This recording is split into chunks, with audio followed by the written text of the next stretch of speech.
Alors bonjour à tous, bienvenue sur ce webinaire pour le district. Le district, c'est l'accélérateur d'Aerospace Valley, je vous le représenterai dans 2 minutes. On a démarré, la session est enregistrée, elle sera rediffusée sur YouTube. Les petits discours préliminaires d'avant-match comme d'habitude. Vous avez sur votre panneau de commande un petit bouton qui va vous permettre de poser des questions. Vous êtes tous en mute, c'est-à-dire que les micros sont éteints pour tout le monde. Vous pouvez donc poser vos questions par écrit. On les prendra au fur et à mesure et sinon on les lira à la fin. Voilà. On va bien reçu. Merci à tout de suite. Impeccable. Donc les questions fonctionnent. Je vous le confirme. Vous êtes en train de vous connecter. On a presque fait le plein. On va néanmoins démarrer et donc je vais juste retrouver la bonne écran de mon côté. Voilà, donc bienvenue sur cette table ronde sur le financement de l'innovation. On a 5 participants que je vais vous présenter dans un instant. Juste avant, donc vous êtes accueillis dans le cadre du district, qui est l'accélérateur d'innovation d'Aerospace Valley, qui est physiquement dans les locaux du B612, mais qui est également à distance, et on avait fait ça avant la pandémie. Donc avec un espace de travail convivial, effectivement, pour ceux qui ont la chance de pouvoir venir sur Toulouse, et puis tout ce que vous voyez à côté et que vous connaissez par ailleurs, l'accompagnement, la mise en contact, l'opportunité de se former notamment avec notre partenaire IDGO, mais pas que, et puis une visibilité au travers de nos réseaux sociaux notamment. Vous avez la liste des partenaires que vous pourrez retrouver si je me penche tout à l'heure du bon côté sur le kakémono qui est derrière moi. Donc les partenaires technologiques au district en fait apportent et mettent à disposition qui des heures d'expertise, qui des images satellites, qui un bout d'algorithme, voire même l'expert de chez eux qui a développé l'algorithme pour que vous puissiez l'intégrer directement dans vos API, etc. Voilà, donc c'est ça que vous venez chercher notamment dans le district. Alors, le district aujourd'hui, on l'a démarré sur la partie spatiale et on a bien un public de gens du spatial aujourd'hui. On est en train de réfléchir pour l'ouvrir effectivement sur d'autres filières. Et vous vous doutez bien que ça va être autour de l'aéronautique notamment et du numérique très prochainement. On aura l'occasion de vous en reparler bientôt. J'ai le plaisir de vous présenter Miss Léa Fournier, qui nous a rejoint en début d'année et qui fait désormais partie de l'équipe d'Aerospace Valley et qui a notamment dans ses missions la recherche et l'accompagnement à la recherche de fonds privés. Et donc, elle m'a aidé à préparer cette table ronde. Je ne sais pas si tu peux te connecter, sinon tu te connecteras à la fin, Léa, éventuellement. Oui. Je ne sais pas si vous m'entendez. Impeccable, on t'entend. Alors, merci Olivier, bonjour à tous. Donc, je suis Léa Fournier, chargée de financement au sein du pôle Aerospace Valley. Et comme Olivier le disait, j'interviens sur les problématiques de financement privé des entreprises. Rapidement, un petit point en quelques mots sur l'accompagnement du pôle dans la recherche de fonds privés. Donc, Aerospace Valley peut vous accompagner dans votre recherche de fonds privés, que vous soyez une start-up, une PME ou une ETI, grâce à une mise en relation avec nos partenaires et investisseurs financiers.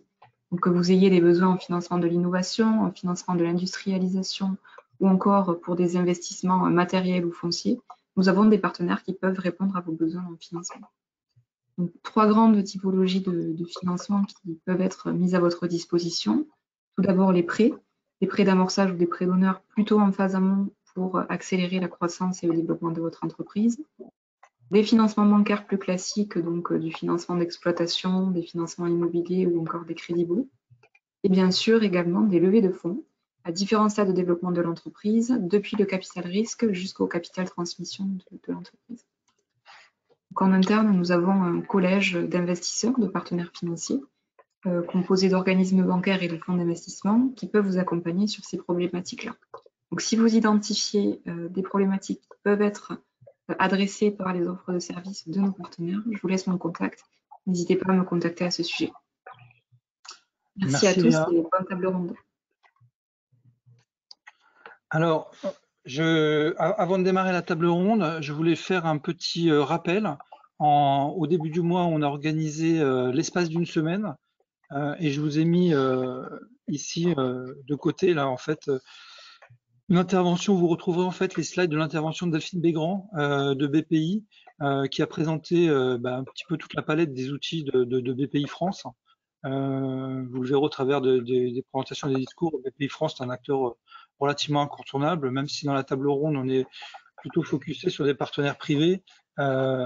Patricia Cadaval au sein du pôle peut vous aider également sur la recherche de financement public. Voilà, le financement, c'est un vaste sujet. On a choisi de se focaliser cet après-midi plutôt sur la partie privée.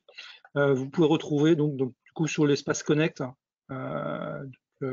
N'hésitez pas à créer votre compte si vous ne l'avez pas encore fait. Le replay de l'intervention de Delphine, ces slides, pour avoir tout ce qu'il faut sur BPI France, et notamment la partie locale.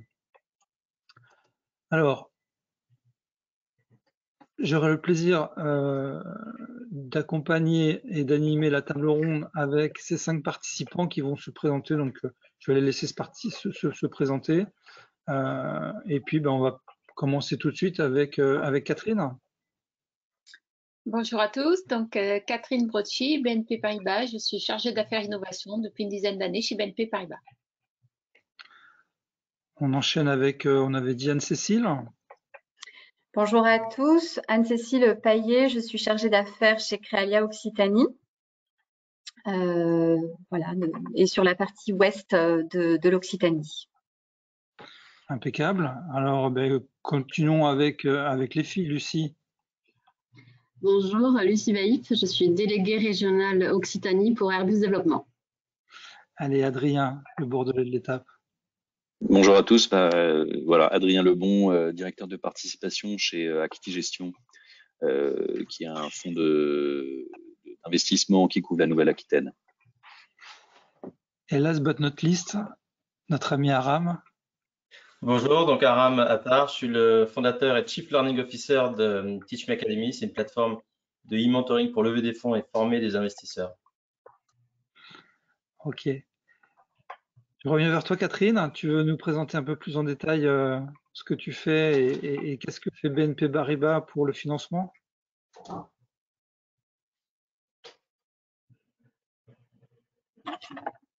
Catherine a un problème de connexion, me semble-t-il. Ouais, parce que Catherine a frisé. Là.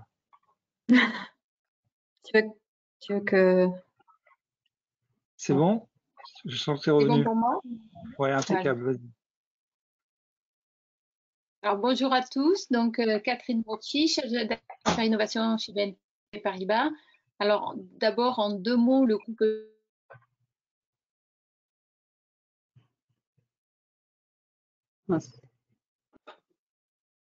BNP.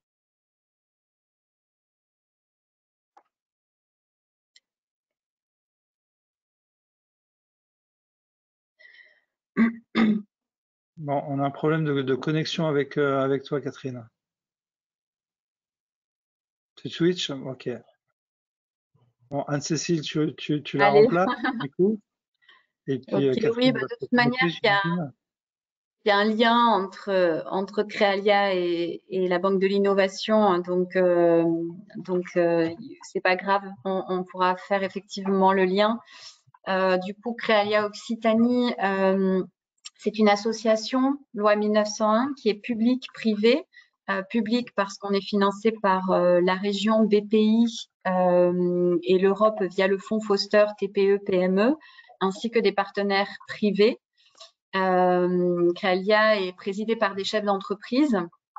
Donc notre président Stéphane Marcel, qui est sur Montpellier, et chef digital officer du groupe Invivo, qui a racheté sa start-up. On a 2 vice-présidents, un sur l'Est, un sur l'Ouest, et toute l'équipe opérationnelle de Créalia est salariée de l'Agence régionale de développement économique ADOC, en mission pour l'association Créalia.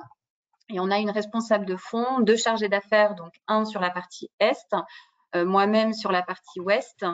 Donc sur l'Est, c'est Alexandre Rocher, sur l'Ouest, c'est moi. Et ensuite, on a deux personnes qui s'occupent du back-office et une chargée de communication qui est en charge de mettre en avant les porteurs de projets dans l'écosystème régional, ainsi que de mettre en avant également nos partenaires financiers.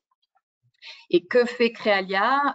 Créalia est un fonds d'amorçage qui fait des prêts d'honneur à taux zéro aux jeunes entreprises donc de moins de 3 ans, innovantes au sens large, que ce soit innovation d'usage, social ou technologique, sur des prêts pouvant aller jusqu'à 100 000 € par projet. Voilà, et j'y reviendrai peut-être par la suite. Puis s'il y a des questions, donc on a un process, donc il faut que les projets soient accompagnés. La bonne nouvelle, c'est que le district en fait partie. Donc tous les projets qui sont accompagnés par le district peuvent candidater à Créalia. On rencontre les porteurs de projets avec l'accompagnateur du district. Et en suivant, donc ils peuvent être présentés à des comités d'engagement qu'on a tous les mois. Dans ces comités d'engagement, on a BNP Paribas en exemple en banque de l'innovation. Donc, ça fera le lien avec Catherine en suivant. Donc voilà, au sein de ces comités d'engagement, on va retrouver des banques de l'innovation, des experts comptables, des avocats, des chefs d'entreprise, des fonds, des représentants du réseau Entreprendre ou Initiative, par exemple. Et qui vont décider de l'attribution ou pas du prêt d'honneur aux porteurs de projet. Donc voilà, c'est un prêt personnel sur 5 ans avec un différé de 12 mois. Voilà, et on pourra revenir en suivant sur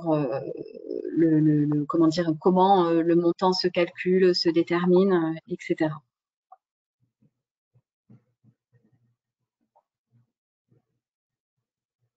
Ok, merci. Est-ce que Catherine, tu es revenue? Alors, je suis revenue. Est-ce que vous m'entendez? C'est correct? Ouais, impeccable. Oui. Vas-y.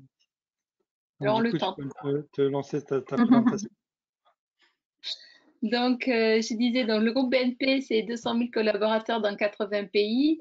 Et donc, on est la première banque de la zone euro. Et donc, il y a une dizaine d'années, quand on a voulu créer la filière innovation, en fait, compte tenu de notre présence aussi bien sur les petites entreprises que sur les grands groupes, on avait la conviction d'avoir des atouts forts en interne pour pouvoir défendre et créer cette nouvelle filière.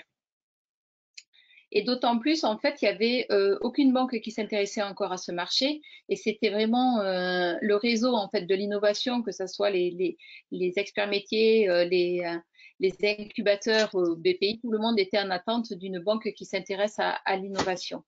Donc, notre objectif, bien sûr, était de gagner des parts de marché pour être présent sur les pépites de demain et accompagner ce mouvement de cette façon-là. Aujourd'hui, c'est à peu près 3500 entreprises innovantes qui sont accompagnées donc en France en innovation. On est 3 chargés d'affaires en fait en Occitanie et on accompagne un peu moins de 200 startups. Aujourd'hui, on est leader sur le marché français puisqu'on a à peu près 78 entreprises du Next 40 et plus de 70% aussi de la French Tech 120. Donc, pour autant, en fait, on a une grille d'analyse qui est différente parce que le métier de banquier s'est prêté aujourd'hui en fonction de vos résultats de hier et en espérant être remboursé demain. Cependant, en innovation, il a fallu casser cette barre d'analyse et on prend un dossier, en fait, en ayant des critères qui sont basés assez classiquement avant tout sur l'équipe, sur la capacité, en fait, le leadership du dirigeant, la capacité de l'équipe à nous raconter une belle histoire pour nous amener avec eux sur ce que sera leur entreprise demain. Et le but, c'est de se projeter avec eux dans leur futur et en sachant très bien que de toute façon, l'histoire ne restera pas celle qui nous aura raconté aujourd'hui. Le deuxième critère qu'on regarde, bien évidemment, c'est dans quel délai l'accès au marché. Parce que nous, quand on prête, il faut espérer être remboursé demain. Donc, quand c'est les premiers euros de chiffre d'affaires, le niveau de fonds propres et bien évidemment, on se base, puisque nous, on est banquier généraliste, sur des tiers de confiance et c'est les acteurs de l'innovation tels qu'Aerospace Valley, tels que BPI, qui sont des experts métiers qui peuvent nous aider à mieux analyser un dossier en particulier. Alors, nous avons construit notre offre en fait qui est essentiellement sur 4 axes. Le premier, c'est l'offre bancaire en tant que telle avec un fonctionnement du compte relativement simple et peu coûteux pour les startups et avec adossé à ça des financements qui peuvent aller de simple avance de subvention à des financements de développement potentiellement en millions d'euros et on prend des entreprises que ce soit aussi bien avec un seul salarié ou des centaines de salariés. Donc on n'a pas de frein par rapport à ça. Et notre deuxième axe, c'est bien évidemment aider les entrepreneurs à accélérer leur business. Donc, comme le font d'autres, on a fait des dispositifs de mise en relation start-up EPI, ETI, d'accélération, essentiellement basés sur Paris, sur nos deux sites en fait qui s'appellent les Y et nos pôles d'innovation s'appellent les Y en région. Tu peux rappeler ce que c'est que les Y peut-être? Alors, les Y, c'est tout simplement We Are Innovation, c'est les différents pôles d'innovation qui sont en région et on est une centaine en fait de banquiers directement liés à l'accompagnement des entreprises innovantes en France. Voilà, avec 3 hubs en Belgique notamment et en Angleterre. Voilà. Donc, et enfin, en fait, on a eu un troisième axe, c'est bien évidemment la levée de fonds qui est le nerf de la guerre des entreprises qui innovent. Donc, on est d'abord intervenu dans les fonds régionaux plus généralistes. Donc, on est présent en fait sur les fonds Aelis et IRDINOV. Et enfin, après, on est intervenu sur des fonds plus sectoriels, tels que des fonds green, des fonds tech. Au total, c'est 32 fonds et 120 millions qui ont été investis depuis 2013. Depuis 5 ans, on a une structure propre en interne qui s'appelle BNP Dev et qui intervient. Alors, BNP Dev est une vieille entreprise, mais on a créé une équipe de venture qui intervient directement maintenant dans les entreprises innovantes. Et enfin, en fait, pour les entreprises qui veulent se lancer, on a une structure qui s'appelle Ports en Part qui tout simplement intervient pour les IPO. Alors, en parallèle des levées de fonds et de la croissance de financement, on se propose d'accompagner nos startups à l'international en ayant 3-4 axes sur cet accompagnement qui peut être tout simplement de chercher en premier lieu un comptable ou un expert juridique afin de créer une filiale, mais aussi d'ouvrir le compte bancaire et directement depuis Toulouse, en fait, on s'occupe d'ouvrir le compte bancaire BNP Paribas dans le pays concerné. Voilà, donc on essaie d'avoir une offre, on a construit une offre très très large, comme je le disais, en fonction des outils du grand groupe BNP Paribas qui a su s'adapter à une nouvelle filière. Et à votre disposition pour vous écouter. Alors, je ne l'ai pas précisé en intro, je vais reprendre la main entre deux, justement. Mais effectivement, à l'issue de la table ronde, vous aviez la possibilité de vous inscrire sur des rendez-vous B2B pour pouvoir passer 10 minutes en tête-à-tête avec nos intervenants. Donc, il me reste encore quelques places. Donc, si vous avez besoin ou envie, n'hésitez pas à vous signaler dans la partie questions. Je vous renverrai l'invitation si besoin. C'était bon pour toi, Catherine? C'est bon pour moi, merci à toi. Ouais. Tu as parlé de fonds, on peut peut-être faire le lien avec Adrien. Ouais. Donc, en ce qui concerne Acquiti Gestion, donc nous, on est une structure de gestion agréée AMF qui gère une dizaine de fonds, qui intervient exclusivement en Nouvelle-Aquitaine. Hein. Donc, il faut que l'entreprise soit basée en Nouvelle-Aquitaine ou qu'elle ait une activité significative hein, dans cette région. On est 18 personnes réparties sur 3 bureaux, Poitiers, Limoges et à Bordeaux. Le siège est à Bordeaux. On a 200 sociétés en portefeuille et l'idée, c'est d'être capable d'intervenir à tous les stades de la maturité d'une entreprise en fonds propres. Donc, du prêt d'honneur au moment de la création à capital risque, donc amorçage, développement et cession, transmission. Donc, avec ces dispositifs, on est capable de très bien mailler la Nouvelle-Aquitaine. On est généraliste, donc on a des biotech comme du numérique, comme de l'industrie, comme tout ce qui concerne les services digitaux, on est capable d'investir entre 30 000 euros pour les plus petits projets via un dispositif de prêt d'honneur qui couvre la Nouvelle-Aquitaine à des tickets de 10 millions d'euros pour les opérations de capital développement les plus significatives. D'accord. J'ai affiché en parallèle là, ce que j'appelle le cycle de l'argent, en fait, finalement, du financement.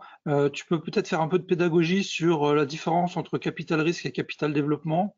Je sais que nos auditeurs sont pas forcément des financiers tous les jours et je pense qu'un peu de pédagogie sur le sujet peut être intéressante. D'accord.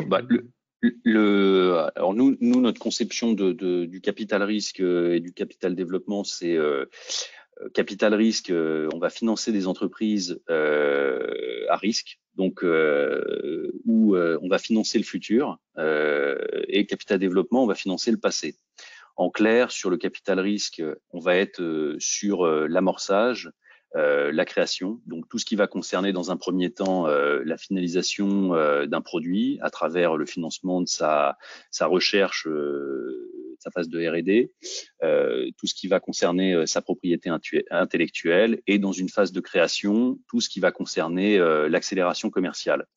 Et donc là, l'idée, c'est d'avoir des entreprises qui ont des croissances fortes, et pour aller chercher cette croissance, qui vont avoir besoin de créer des déficits qu'elles vont financer pour partie sur fonds propres. Donc ça, c'est l'argent qu'on apporte, et sur lesquels elles vont faire des leviers non dilutifs, donc dette bancaire ou dette BPI, qui vont lui permettre de structurer son financement pour passer ces différentes étapes qui vont l'amener un jour à des phases de plus de capital développement, où la croissance est plus faible, mais le modèle économique est stabilisé et l'entreprise est rentable. Et donc on finance pas du tout le même type de société dans ces deux cas, puisque sur une entreprise de capital développement, on va d'abord regarder son historique. Est-ce que sa rentabilité est solide et robuste depuis plusieurs années?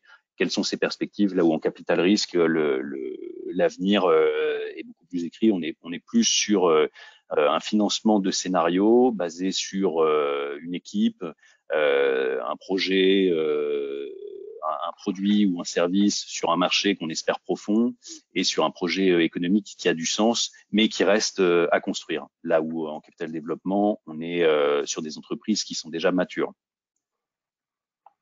D'accord.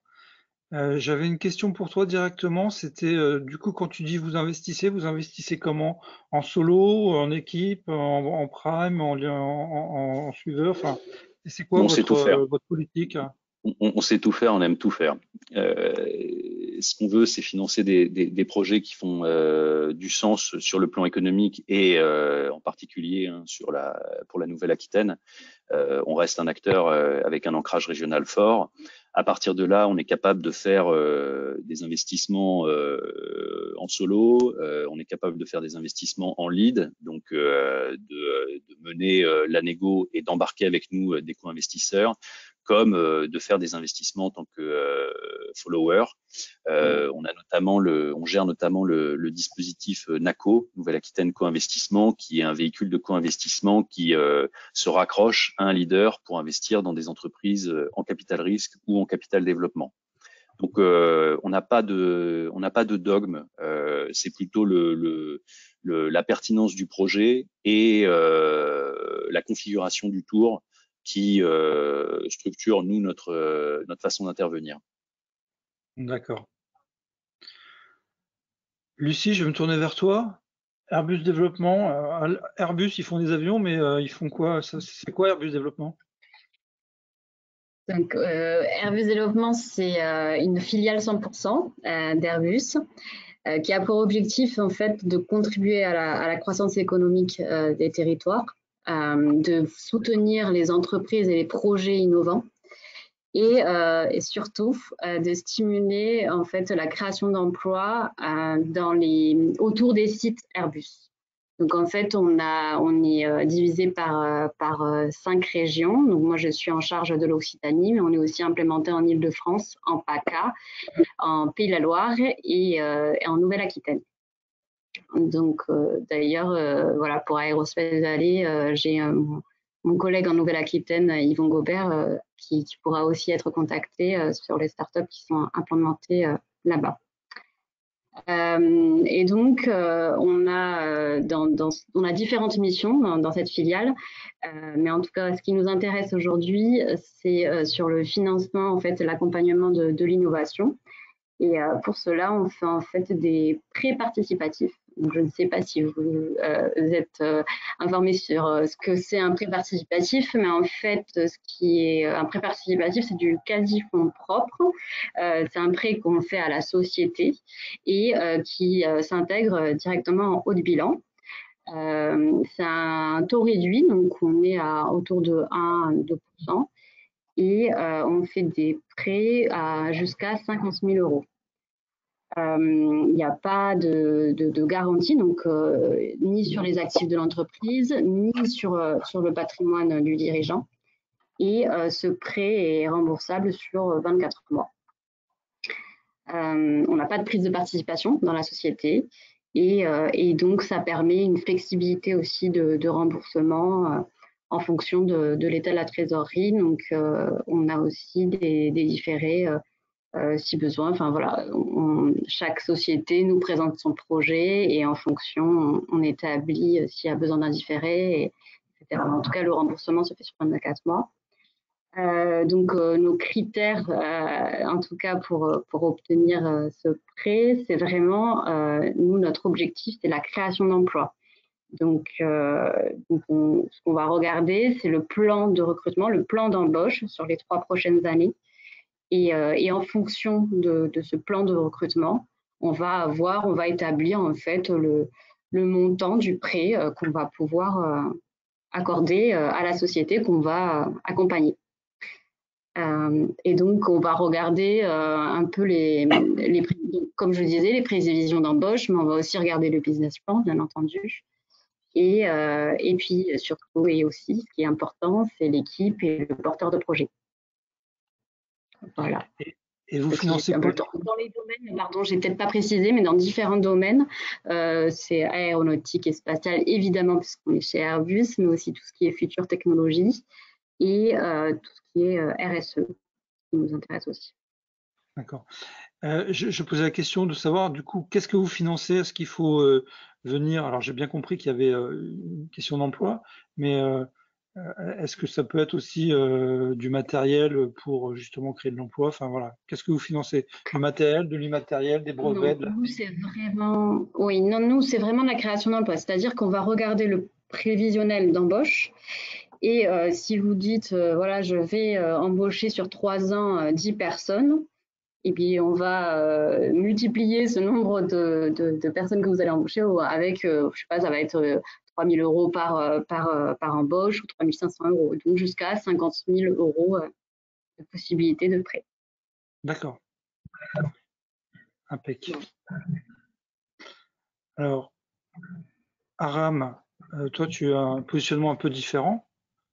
Je te laisse te présenter et présenter tes structures. Tout à fait. Alors, donc moi, comme je fais du mentoring, je suis obligé de parler de moi. Je suis navré. Et donc, mon métier de base, c'est je suis investisseur en capital. Donc, je travaille dans 2 fonds, un à Paris, à International. Et puis ensuite, j'ai eu le plaisir pendant 3 ans d'être à Toulouse. Et j'ai travaillé 1 an et demi à l'IRDI, qui est le fonds régional un peu ancré, comme Adrien le disait, pour Akiti. Donc, nous, je dis nous parce que j'ai toujours un type de venture partner. Mais bien sûr, j'ai arrêté d'investir parce que créer une boîte, ça prend du temps. Et donc, je présente l'IRDI du coup, qui a plusieurs poches. Hein. Catherine en parlait, on la remercie d'être un des souscripteurs de ces différentes poches. Donc, l'IRDI, il y a un fonds qui fait du capital développement. Adrien a expliqué ce que c'est. Et il y a des fonds qui font du capital innovation à différents stades. Voilà. Et c'est couvert de Nouvelle-Aquitaine et toute l'Occitanie. Ensuite, pour ma part, entre les deux fonds, j'étais aussi à mon compte et j'ai fait pas mal de fusions-acquisitions et des levées de fonds. Et depuis 3 ans, donc j'ai fondé la Teach Me Academy. On a une plateforme de mentoring, donc bien avant le Covid, on s'est mis à faire des formations en ligne. Donc il se trouve que moi, j'interviens notamment dans la région toulousaine. Je fais des formations au Executive MBA de TBS, au CPA de TBS et aussi à Toulouse School of Management, dans le Master Innovation et le Master Administration d'entreprise. J'ai eu le plaisir d'intervenir au BizLab 2 fois il y a quelques années aussi d'ailleurs. chez Airbus. Et la somme de tout ça, ça fait que j'ai réussi à faire 2 parcours en ligne. Un où je forme des investisseurs, parce que c'est un truc que je fais à HEC depuis 4 ans. Et puis l'autre, qui intéresse plus les gens qui nous écoutent, c'est un parcours de levée de fonds en ligne, en anglais, international. Donc on a des gens aujourd'hui qui sont des États-Unis, Europe, jusqu'en Inde. Et c'est un parcours qui permet de couvrir toutes les étapes de la levée de fonds. Du coup, au lieu de faire la pub gratos, ce que je vais faire plutôt, c'est, puisque j'ai 2 minutes de plus, c'est de vous dire un peu les étapes. Comme ça vous fait déjà un peu de pédagogie, comme Olivier disait tout à l'heure. Et donc, les étapes, c'est toujours de commencer, on va en parler tout à l'heure, mais est-ce que vraiment c'est fait pour vous? Le capital risque, c'est vraiment un type de financement très particulier, finance 1% des entreprises qui se créent chaque année. Et donc, on s'attache, j'ai fait un audit propriétaire qui prend du temps à faire et qu'il faut vraiment s'assurer avant d'y aller qu'on veut le faire. Deuxième temps, c'est combien il faut lever. La grosse erreur des levées de fonds, c'est que vous demandez trop par rapport à vos stades de développement. La troisième, c'est combien je vaux. Et une fois que vous avez combien vous levez et combien vous pouvez avoir en valorisation, il faut faire des projections financières. Et donc là, on fait des workshops Excel en live autour de ça. Le reste est animé via des vidéos. Ensuite, il faut contacter les bons investisseurs. Adrien le disait tout à l'heure, vous avez de la chance parce que là, il y a beaucoup de fonds qui sont extrêmement spécialisés, donc on perd beaucoup de temps à essayer de contacter les mauvais investisseurs finalement pour son projet. Ensuite, bien sûr, 2 semaines sur le pitch, c'est un programme de 10 semaines. Le pitch, super important. Les erreurs à pas faire dans la levée de fonds. Négocier les term sheets. Donc, on en est là. Là, j'ai lancé la première mouture de ce programme. On en est là. Donc, on est semaine 8. Et ensuite, un Excel workshop sur tout ce qui est action de préférence et les BSAR, donc les outils qu'utilisent les investisseurs. Voilà. Donc, on fait tout ce parcours-là en ligne, en live, via vidéo, en asynchrone, en synchrone. Et à la fin, l'idée, c'est de vous aider à lever. Ça y est, j'ai terminé. Ouais, j'ai retenu une question, c'est quel type d'entrepreneur êtes-vous et pourquoi cette question? Pourquoi c'est aussi important dans ton parcours? C'est important parce que moi, je ne me rendais pas compte que c'était aussi important. Et en fait, le type d'entrepreneur qu'on est va influencer le type d'entreprise qu'on va créer et donc comment on va la financer. Et on est loin. Aujourd'hui, tout le monde part que je vais lever des fonds, je vais faire une start-up, je vais avoir ma boîte qui va être une X40 ou une licorne. Et en fait, énormément de gens, c'est pas c'est pas ce pourquoi ils sont faits, c'est pas ce qu'ils cherchent. Et donc moi, il trouve que donc je fais un doctorat à Toulouse Business School sur ce sujet, sur les traits psychologiques des entrepreneurs. J'ai le podcast, donc tu en parlais, la folie d'entreprendre, ou encore hier, j'ai eu un investisseur parisien qui me racontait à peu près ce que je suis en train de vous dire. C'est que le problème, c'est que beaucoup de gens se mettent dans un rôle et du coup, ils réussissent pas parce que, je veux dire, il n'y a pas de honte à vouloir faire une boîte de quelques salariés qui va faire son chiffre d'affaires qui va bien. Moi, par exemple, ça les met à l'aise quand je dis ça. Si je fais Academy, c'est ce qu'on appelle un lifestyle business. Je ne veux pas d'employés, je ne veux pas lever de fonds. Je veux juste que ça m'aide à pouvoir voyager et vivre de façon correcte. Voilà. Et quand je fais des formations, j'en fais notamment à Toulouse, à l'IT Valley sur l'entrepreneuriat. Une fois qu'on parle de ça, en fait, énormément d'entrepreneurs se disent, ouais, moi non plus, je veux pas forcément lever des fonds. Moi non plus, je veux pas forcément. Moi, je veux faire une PME. J'ai envie d'avoir une boîte de 10 salariés, etc. Donc, c'est important parce que ça conditionne ce que vous allez faire dans les prochaines années de votre vie. Et pourtant, à un moment donné, on a besoin, et c'est un peu moi ce qui a motivé cette table ronde, c'est de se dire, notamment en 2020, on a quand même plus ou moins écorné nos fonds propres, et donc du coup, on a besoin d'aller retrouver de l'argent, quoi. Ouais, mais tu sais, c'est difficile de trouver de l'argent. Là, on a des investisseurs et des banquiers, donc ils confirmeront pas d'ailleurs. Le débat est toujours intéressant. Mais tu peux pas, c'est difficile de trouver de l'argent quand ça va pas bien. Tu lèves des fonds quand tu as un plan de croissance, une visibilité sur un plan de croissance, que Adrien le disait aussi, que ce soit une start-up ou une PME. Si c'est pour faire du retournement, il y a des fonds spécialisés. Donc, tu vois, et l'autre point qui est de dire, je vais lever des fonds pour développer ma boîte. Alors oui, dans l'aéronautique, vous êtes beaucoup sur du hardware, mais malheureusement, voilà. Il y a beaucoup de fonds d'investissement qui ne vont pas financer avant que vous ayez ce qu'on appelle une traction, un momentum, donc avant que vous ayez une espèce de preuve de marché. Sauf quelques fonds très spécialisés, Irdinov c'en est un, qui abondé par le Fonds national d'avançage, eux, ils investissent dans des boîtes qui n'ont pas de revenus. C'est le critère. Mais à part ces fonds très spécialisés, je pense qu'on peut les compter sur les doigts d'une main dans la région, l'investisseur en capital risque lambda, il va préférer que vous ayez des clients avant d'investir. Ok.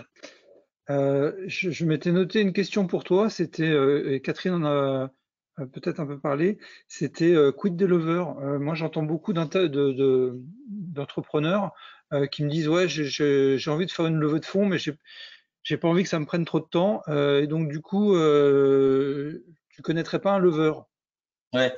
Alors, je l'ai fait ce métier. Il y a deux mythes à tuer là. Ouais, exactement, peut-être même plus. Je l'ai fait ce métier, j'ai fait plutôt ce qu'on appelle maintenant des séries A entre 2012 et 2017, d'élever entre 3 et 10 millions d'euros tout seul. Bon, c'est comme le bon chasseur et le mauvais chasseur. Un bon lever, ça peut t'aider. Premier truc de base, démystifier, ça prend du temps, quoi qu'il arrive. Pourquoi? Parce que, comme le rappelait très bien tout à l'heure Adrien par exemple, c'est que, et puis Catherine le disait aussi, surtout au capital risque, c'est quand même le porteur projet qui est important. Et donc, même si en France, on est habitué à l'intermédiation, là où aux États-Unis, c'est pas le cas, on a quand même envie de voir les entrepreneurs. Donc, premièrement, ça va prendre du temps parce que va falloir que vous appliquiez. Deuxièmement, dans la négo, faut quand même aussi que vous sachiez ce que vous signez, etc. Donc, ça prend du temps, quoi qu'il arrive. Le lever, il y en a deux sortes. Il y a des levers qui font de la mise en relation. Je t'interromps de suite. Ça prend du temps, ça veut dire quoi ça prend du temps? C'est 15 jours, c'est 3 semaines, c'est 6 mois? C'est à temps plein, c'est toi? La façon dont j'en parle, c'est que globalement, la stat, c'est entre 4 et 9 mois, selon ce que vous avez fait avant. Plutôt retenir 6 à 9. Si on est une startup qui a fait son boulot avant, c'est peut-être 4 à 6 mois. Si on est une PME qui démarre, c'est 6 à 9. Mais c'est une série de sprints. C'est-à-dire qu'il y a des moments forts de 2 semaines, 3 semaines où tu vas rencontrer des investisseurs, ça va prendre beaucoup de temps. Après, il y aura des moments de creux parce qu'ils posent des questions, etc. Ensuite, il y a un moment fort. Donc, c'est une série de sprints qui s'étale entre 4 et 9 mois selon ce que vous avez fait avant, si votre dossier est simple, lisible, etc. Et alors, le lever, soit il t'aide à accélérer sur la mise en relation. Et aujourd'hui, énormément de levers, ce qu'ils font, c'est quand même envoyer ton mail, un mail à 200 personnes. Et je trouve que c'est pas du tout comme ça qu'il faut faire aujourd'hui. Aujourd'hui, il vaut mieux cibler 25 investisseurs, 15 à 25, faire son taf, se rendre visible et essayer. On a écrit un article sur le blog qui s'appelle Comment contacter les investisseurs via LinkedIn. Donc, lisez-le. Enfin, c'est en anglais, mais lisez-le. Donc, je pense qu'ils peuvent accélérer là-dessus. Et moi, j'avais une pratique de levée qui est différente. C'est que je passais beaucoup de temps en amont et beaucoup de temps en négo. Et donc, il y a des leveurs qui font ça aussi et qui vous aident là-dessus. Mais bon, pour négocier des packs d'actionnaires, il faut avoir été investisseur parce qu'un lever, en fait, c'est un vendeur. C'est comme c'est pas un acheteur. Donc, la plupart, ils font que la mise en relation. Donc, sachez, si vous prenez un lever, ce que vous achetez. Ouais, et il n'y a pas forcément de garantie. Bah, non, c'est une obligation. De toute façon, je ne leur veux pas. C'est une obligation de moyens. C'est pas une négociation de résultat. Mais les meilleurs leveurs, en fait, il faut les convaincre autant que les meilleurs fonds. Si tu veux, les Clipperton, etc., ils prendront pas ton dossier s'ils sentent pas que ça va aller au bout. Ok. Donc, du coup, c'est quoi le conseil que tu donnerais à quelqu'un qui est donc plutôt sur la partie capital risque, là, qui veut lever 1 million, voilà, qui veut lever 1 million, 1,5 million, c'est quoi le meilleur conseil que tu puisses lui donner? Bah, s'il y en a un seul à donner, c'est de bien comprendre le marché. J'ai un de mes clients qui disait ça, qui est un copain maintenant, il disait en fait, c'est un fondateur qui disait ça. En fait, une fois que vous avez compris que vous avez des clients, c'est les VC, et ce que vous vendez, c'est les parts de votre société, vous pouvez pas vendre n'importe quoi à n'importe qui. Donc là, quand tu dis 1 million, moi, j'ai envie de me dire, mais est-ce que c'est vraiment, est-ce que tu as vraiment besoin de lever maintenant? Est-ce que c'est vraiment 1 million? Parce que qu'est-ce que tu vas faire du million? Est-ce que tu le dépenses intelligemment? 3, est-ce qu'il y a des investisseurs capables d'investir ce montant-là aujourd'hui vis-à-vis de ta traction? Donc moi, quand j'entends un montant comme ça, j'ai envie de poser plein de questions sur valider le 1 million. Quoi. Ok. Donc savoir ce qu'on vend. Bah ouais, il faut savoir ce qu'on. C'est un marché, il faut connaître ce qu'il y a en face, qu'est-ce qu'ils font, qu'est-ce qu'ils cherchent, dans quoi ils investissent. Et donc, si je peux donner un deuxième conseil, c'est le meilleur moment pour parler à un investisseur, c'est quand tu n'as pas tout à fait besoin de fonds. Parce que ce qui dure longtemps dans les 4 à 9 mois, c'est qu'on essaie de vous connaître. On veut vous connaître. En capital risque, encore plus. Et donc, on attend de voir si ce que vous nous dites va se passer. Si tu me dis dans 3 mois, j'ai un gros contrat qui tombe, je vais attendre. Je vais attendre 3 mois. Et il se trouve que j'ai 25 autres dossiers à traiter. Donc, ça tombe bien, tu vois. Et donc si vous anticipez, vous rencontrez, vous allez voir Adrien avant, vous prenez un café avec lui, il est très sympa en plus. Prenez un petit café. Aujourd'hui, c'est un petit Zoom, une demi-heure, voilà. Adrien, tu diras si tu es d'accord ou pas. Mais si vous faites ça et que vous lui envoyez un petit mail, un petit texto tous les mois, tiens, tu te souviens, je t'avais dit que je ferais ça, mais en fait, j'ai fait 2 fois plus. Tiens, je te souviens, je cherchais à embaucher un CTO, ça y est, je l'ai trouvé. Faites ça sur 3-4 mois, le jour où vous lancez officiellement votre levée, je pense que voilà, ça va un peu plus vite. Mais je serais ravi d'écouter mes collègues sur le sujet, les collègues du panel. Moi, si je partage ce que Aram vient de dire. Moi, le conseil que je peux donner, c'est sur des premiers cycles de financement. Je pense que c'est important que l'entrepreneur il inscrive ça dans une courbe d'expérience. Donc qu'il prenne le taureau par les cornes et qu'il soit pas trop intermédiaire de 0 à 1 million d'euros. parce que ça va lui donner des réflexes. Il verra comment les investisseurs se comportent. Il verra que il y a autant d'investisseurs que de fonds. Donc, il y a entre la nature du véhicule d'investissement, entre la personnalité des directeurs de participation, il y a à boire et à manger.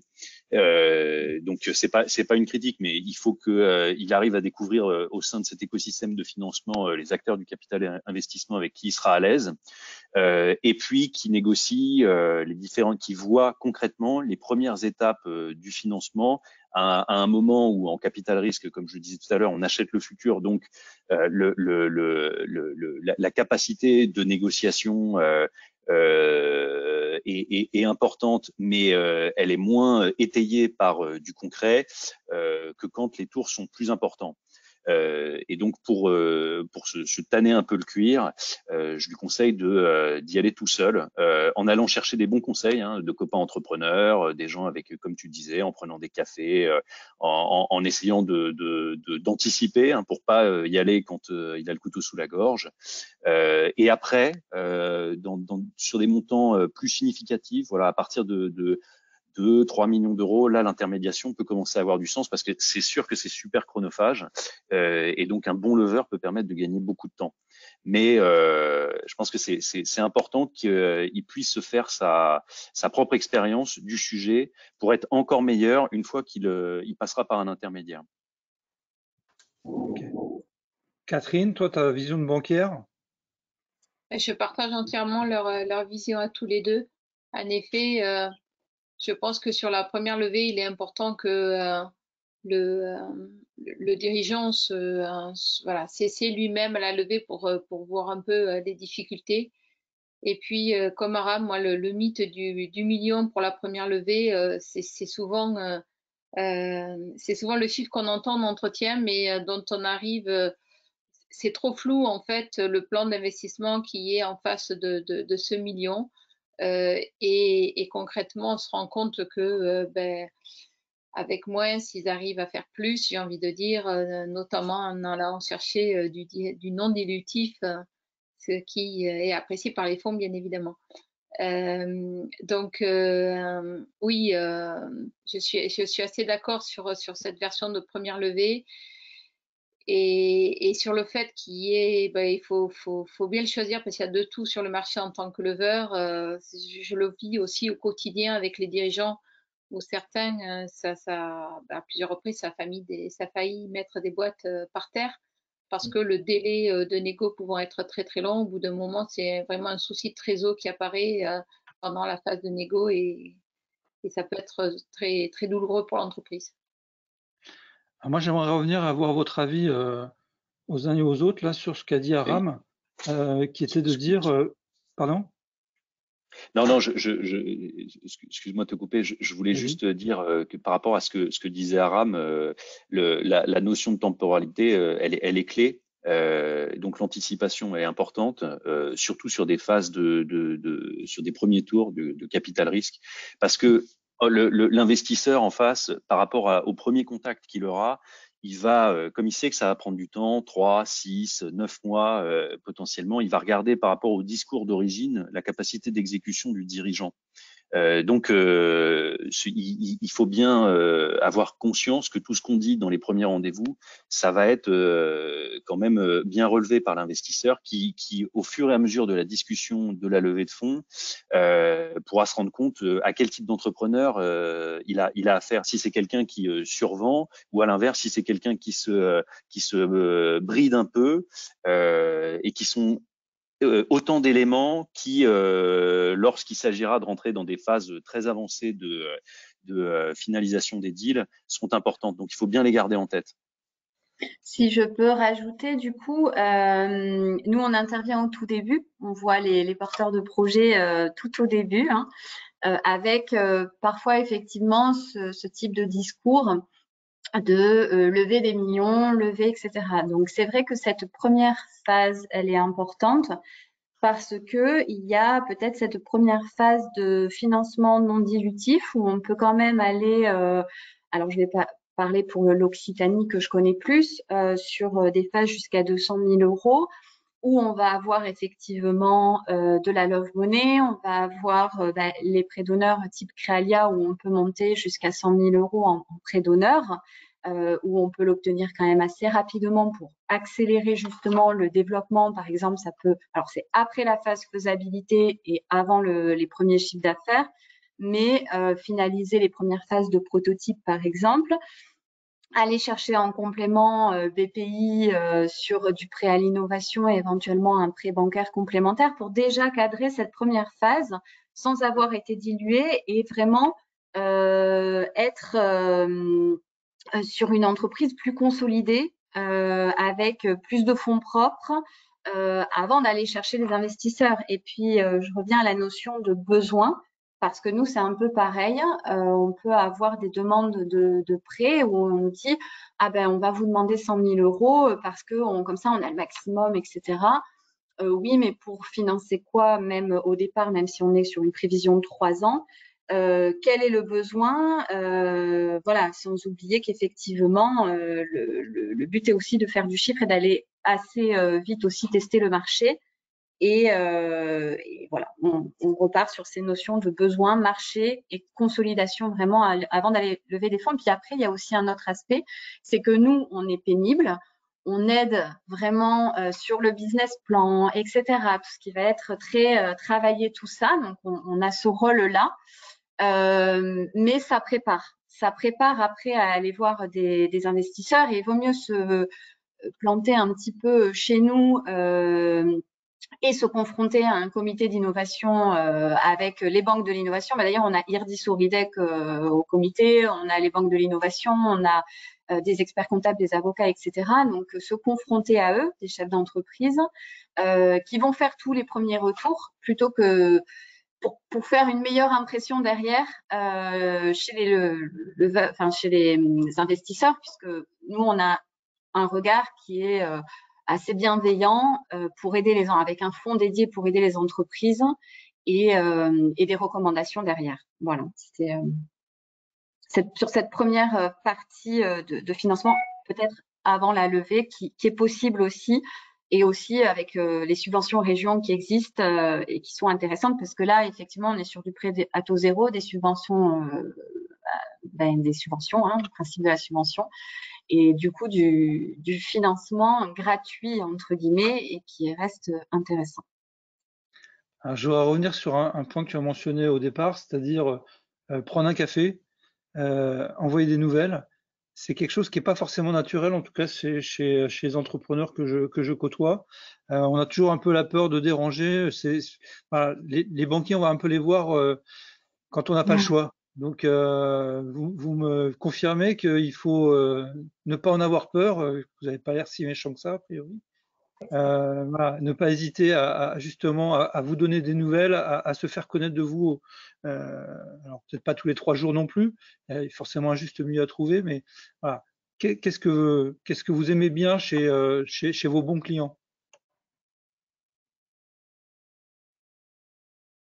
Vas-y, Catherine, je crois que tu roulais des yeux Oui. à très vite, je pense. Oui, non, c'est tout à fait ça. Moi, c'est vrai que je dis surtout ne laissez pas un message vocal, écrivez-moi. J'ai dit un texto tout à l'heure, tu as remarqué, j'ai dit un texto. C'est ça. Oui, mais ça aussi, oui, donnez-nous des nouvelles, voilà, régulières. Bien évidemment, donnez-nous les nouvelles de marché.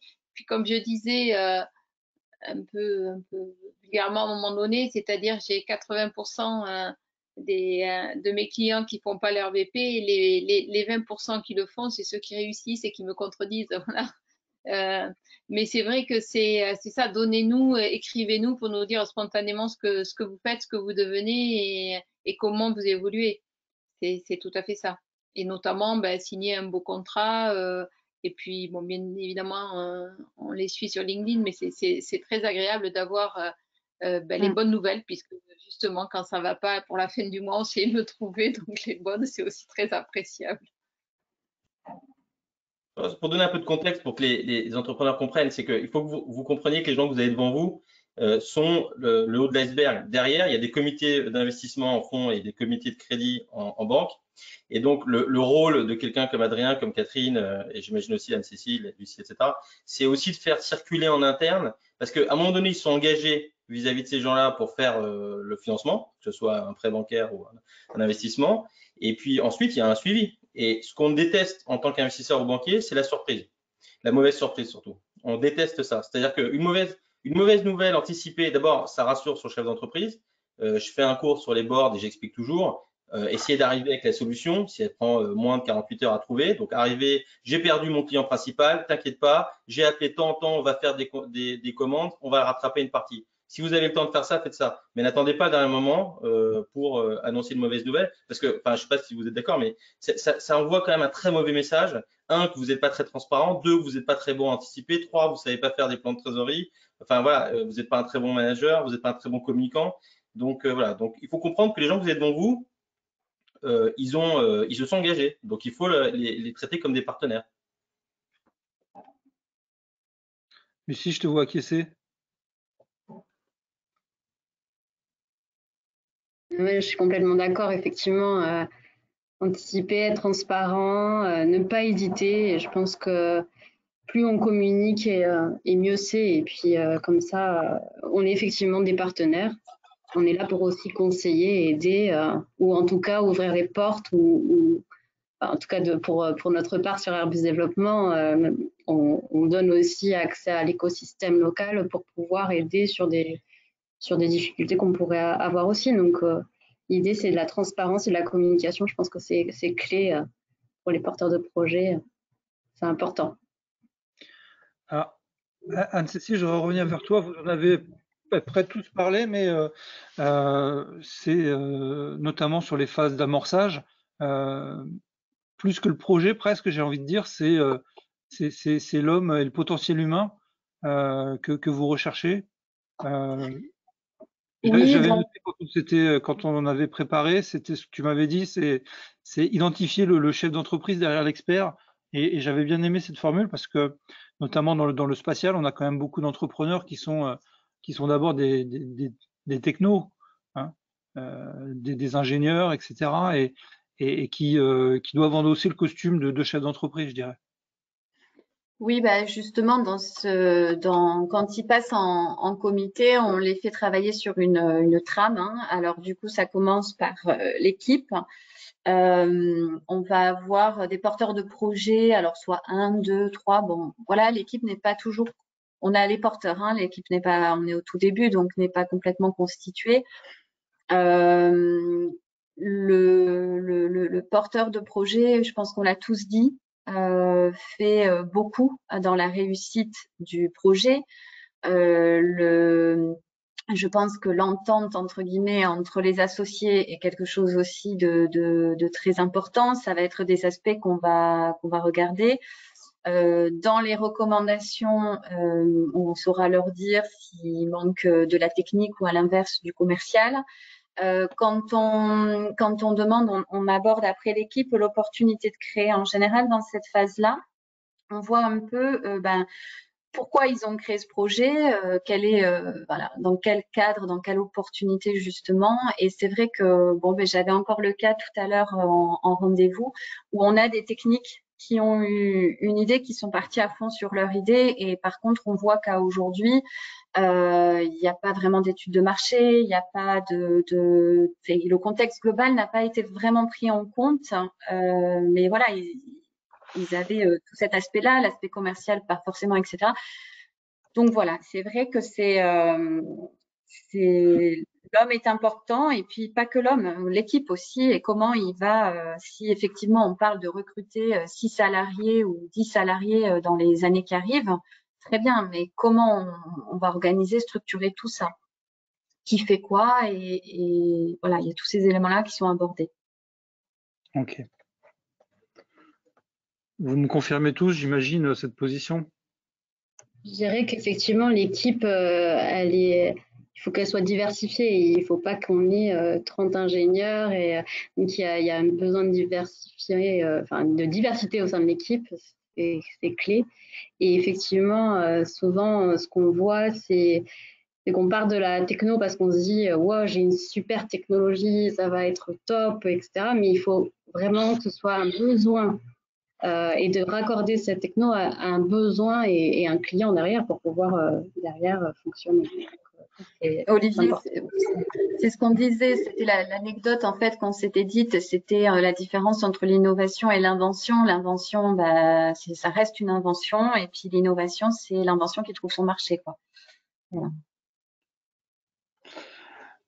Adrien, je me retourne vers toi. Il y a un sujet dont on avait parlé qui me semblait hyper intéressant. C'était notamment autour de ce qui est finance durable européenne.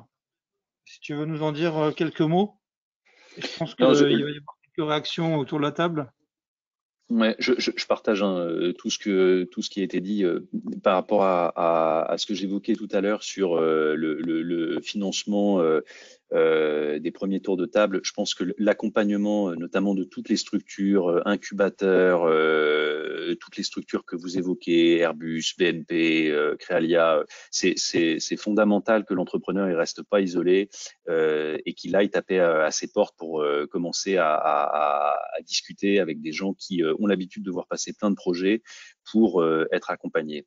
Donc, pour en revenir à ta question et pour faire un peu la transition aussi avec ce qui avait été évoqué précédemment, moi, en capital risque, ce que je vais regarder, c'est d'abord l'équipe. Deuxièmement, c'est la société. C'est quoi son historique de financement, juridiquement, comment elle est constituée? Est-ce que c'est une entité simple ou est-ce que il y a une holding avec des bras dans tous les sens et qui sont pas forcément justifiés? Tout ce qui va être produit, service et profondeur de marché, ce qui va constituer l'acte business de la société et après son projet économique. Et de plus en plus, on est en train de rajouter l'analyse des critères ESG. Alors, bien sûr, tout ça, c'est à étalonner en fonction de la maturité de la société. Je ne vais pas regarder une société qui vient d'être créée de la même façon qu'une société qui a 5 ans. À 5 ans, j'attends que la société fasse du business, ce qui ne sera pas le cas si l'entreprise a 12 mois et qu'elle est dans une phase de R&D. Et donc, tu peux nous rappeler ce que c'est ESG, parce que pour moi, ça reste une période de gestion, mais je suis pas sûr que ce soit la bonne définition. Non, c'est tout ce qui concerne les critères extra-financiers, environnementaux, sociaux et liés à la gouvernance des entreprises. Chez Akiti, on rajoute même le T. On fait ESGT parce que on a besoin aussi d'analyser l'ancrage territorial et l'impact que les startups vont avoir sur la Nouvelle-Aquitaine.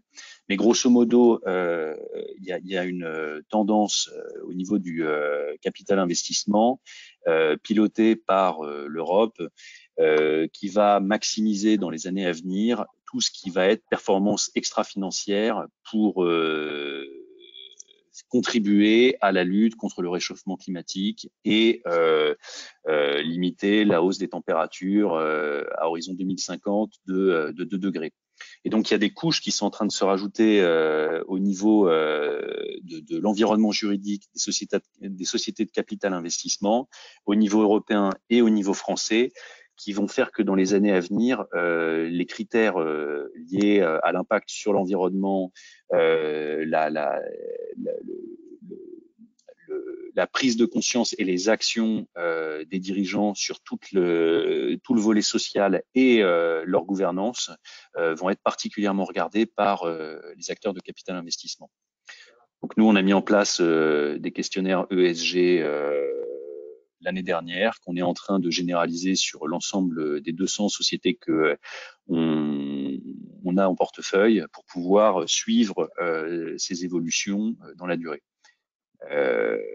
Et du coup, avoir des discussions lors de nos boards avec les sociétés qu'on a en portefeuille, avec les dirigeants des sociétés qu'on a en portefeuille, pour pouvoir être dans un processus d'amélioration continue.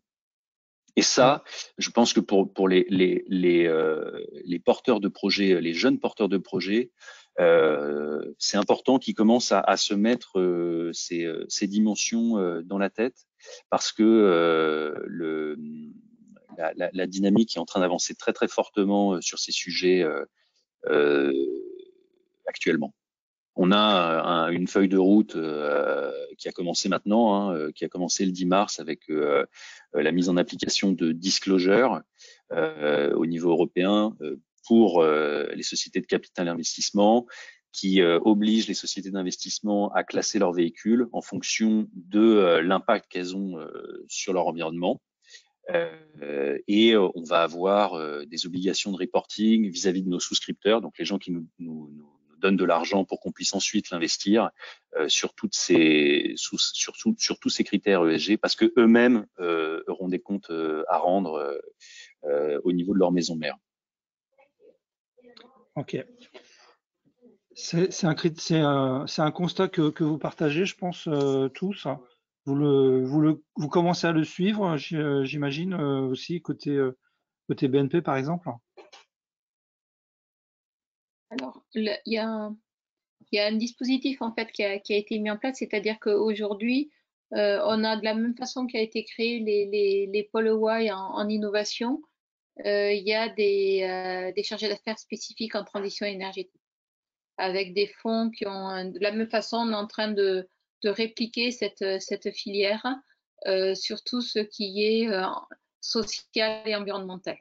Donc, en fait, des chargés d'affaires en région pour aider à la transformation des entreprises, que ce soit en efficacité énergétique, des bâtiments, de l'industrie, enfin tout ce… Donc, par du financement ou avoir de la même façon en fait un rôle de conseil de ces chargés d'affaires pour avoir une bonne connaissance des mesures gouvernementales.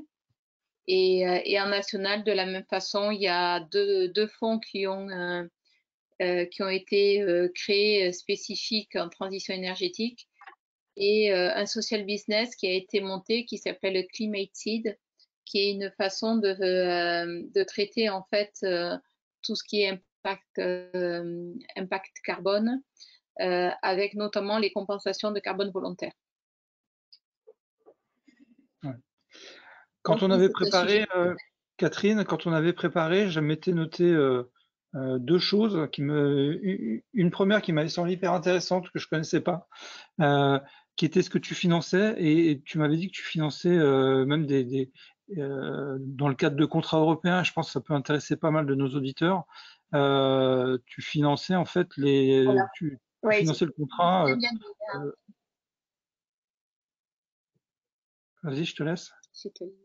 Voilà. Non, c'était juste de dire qu'en fait, quand on est chargé d'affaires innovation, en fait, on a quelque part les mêmes outils en bancaire que nos collègues. Donc, il faut être extrêmement créatif pour pouvoir répondre aux besoins des dirigeants. Donc, les deux exemples que je t'avais… Ah, t'es parti dans un tunnel, là.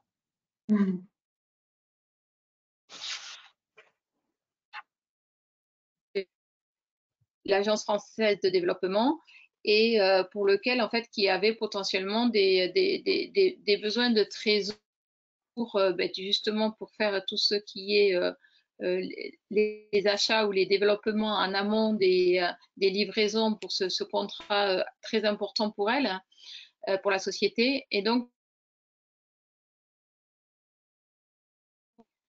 et qui nous a délégué en fait l'assurance, et nous on a avancé les fonds par date d'échéance du contrat, mais ce qui faisait que c'était très en amont pour la société et donc intéressant. On a avancé les fonds sous forme de court terme, mais avec cette délégation de l'assureur crédit. Le deuxième… On t'entend pas bien, donc du coup le deuxième, on va se le garder pour dans quelques minutes. Je résume un peu ce que tu as dit, parce qu'on n'a pas forcément bien entendu. Moi, ce que j'en avais compris, en tout cas, c'était que dans le cas d'un gros contrat, typiquement, alors tu prenais l'exemple de l'Agence française de développement, mais ça peut être des contrats type ESA, où on a pas mal de gens dont c'est le cas. On est capable d'assurer ce contrat et du coup de fournir en BFR en fait le montant du contrat dès le départ, sans attendre la production des échéances et le déclenchement des paiements par l'ESA, par exemple. Donc ça, c'est quelque chose qui me semblait hyper intéressant. Et est-ce que le son est revenu? C'est correct pour Ah, vous? ça y est, tu peux nous parler du deuxième, peut-être. C'était le leasing sur le soft et le hard, il me semble. Hein. Alors, je disais qu'il fallait être créatif, voilà, quand on finançait en bas de bilan l'innovation. Donc, le deuxième projet dont on avait parlé, c'était en fait, on a une société, une filiale de leasing techno, qui, en fait, avec laquelle on fait du leasing en entreprise. Et tout simplement, en fait, l'idée qu'on a eue, c'était du moment que les devices produits par la startup restent la propriété de la startup, même s'ils sont installés en France ou à l'international, mais sont toujours dans les actifs de la banque, de la société, pardon. Ben, tout simplement, on propose à la startup en fait de lui financer ces devices, en fait, sur la base des achats de composants. Ce qui fait que pour elle, c'est intéressant dans le sens que ça, bien évidemment, ça alourdit moins le bilan. Et puis, si elle-même est payée en fait par abonnement, ce qui est de plus en plus le cas, même, et parfois et c'est à ce moment-là quand certains passent sur l'abonnement, même sur le hard, que ça permet en fait d'avoir un effet de levier intéressant sur le BFR. Et donc, on finance en leasing les achats de composants qui vont rester la propriété de l'entreprise. Ouais, ça peut être effectivement intéressant. J'ai quelques sociétés en tête. Ok. Notre amie marseillaise du jour, je te retrouve. Donc ça, c'était Lucie. C'est quoi tes enjeux du moment? Donc, il me semble qu'on avait parlé du fonds de revitalisation. Tu peux peut-être nous en dire deux mots et nous préciser ce que c'est? Donc en fait, comme vous le savez, on a eu un PSE chez Airbus et dans ce cadre-là, on a des obligations de revitalisation.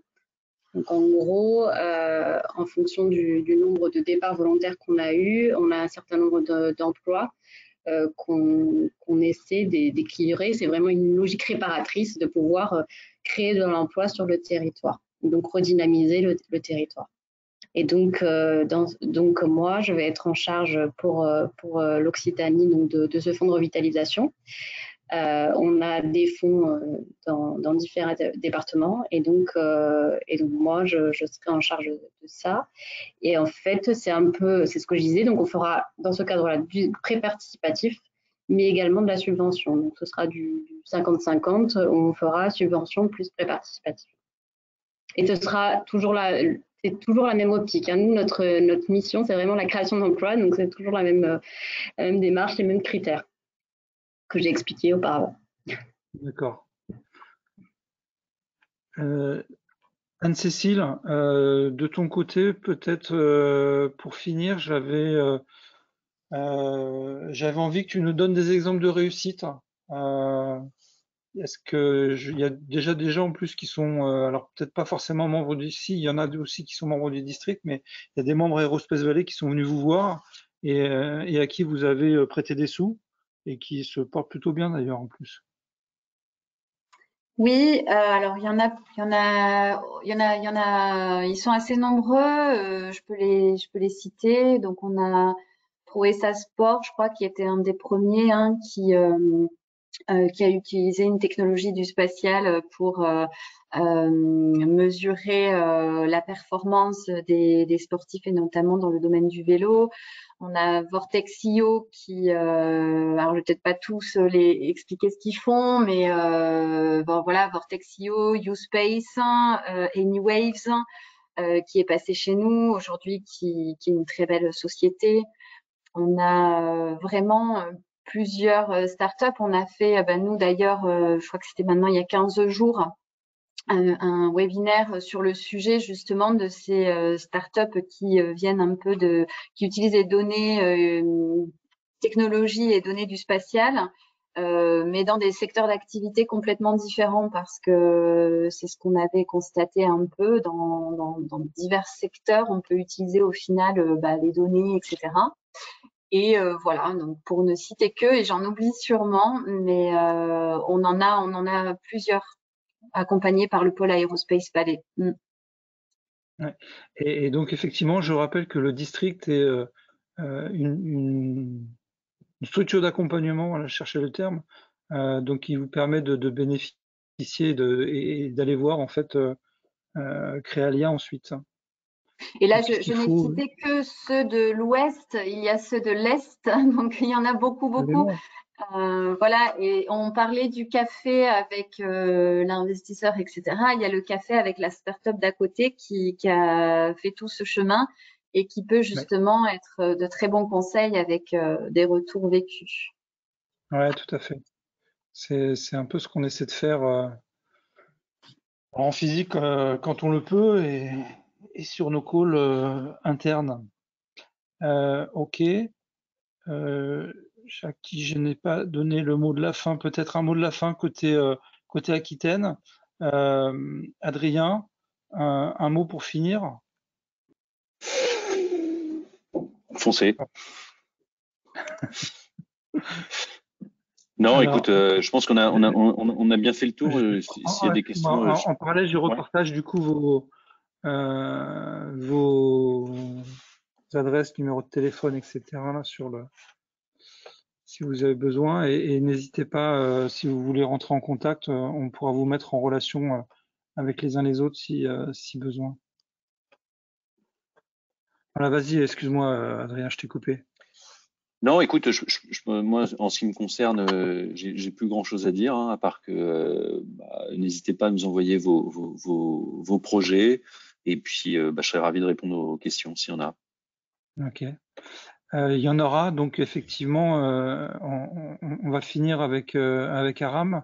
Le mot de la fin pour toi, Aram, avant de vous laisser prendre un café, de se retrouver sur le lien WebEx que je vous ai envoyé pour ceux qui ont des rendez-vous avec nos intervenants. Ouais, je te remercie. Moi, je vais finir avec la marotte. Ma marotte, c'est toujours encore une fois les traits psychologiques. Hier, j'avais un entretien pour le podcast avec Romain Vidal de Caporn et c'est un échange fascinant parce que c'est un investisseur qui a été entrepreneur à qui j'ai demandé mais qu'est-ce que tu cherches vraiment dans l'équipe, etc. Et on a développé ces notions de toxicité, de motivation, de gens qui font ça pour des raisons, disait, je crois que c'est néfaste. Et donc, sachez ce qui vous motive et sachez que l'investisseur, moi, j'ai toujours les investisseurs, j'en ai autour de cette table, mais c'est pas forcément les gens plus intelligents que les autres. Ils voient plus de choses que d'autres. Il y a deux choses qui vont très bien. La première, c'est lire un business model ou d'en trouver un. La deuxième, qui est la première en réalité, ils lisent bien les gens. Et donc ça, sachez quelle est votre motivation, sachez expliquer et soyez en résonance avec vous-même parce que le chemin entrepreneurial, c'est, tu as dit tout à l'heure, prendre des coups, je crois que tu parlais du cuir, du cuir de la peau, vous allez prendre des coups, il y a des hauts, il y a des bas, il y a énormément de gens qui sont en dépression, on n'en parle pas beaucoup, c'est un chemin très difficile, donc si vous le faites pas pour les bonnes motivations, ça va être très, très, très, très dur. Et ça, bon voilà, c'est important que vous levez des fonds ou pas d'ailleurs. Ouais, c'est clair. Bah, écoutez, et en tout cas, il me reste à vous remercier pour votre participation active et aux phases de préparation et à cette table ronde. Je pense que les échanges ont été très riches. Je regarde si on a des questions, mais tout à l'heure, il n'y en avait pas, ou en tout cas, je les ai posées en cours de route. Il n'y en a pas de nouvelles, non. Donc, ce que je vous propose, mesdames et messieurs, c'est de clôturer la table ronde et de vous retrouver à 15 h puisque vous avez des rendez-vous. Tout le monde, Aram d'ailleurs, il y a un rendez-vous qui vient de se rajouter, donc si tu peux te connecter, ce sera avec plaisir. Donc voilà, vous avez 12 minutes pour aller vous décourdir, prendre un café, faire ce que vous voulez, et on se retrouve à 15 h sur le lien WebEx. Merci à tous. Merci pour l'invitation. Merci Olivier, au revoir à tous.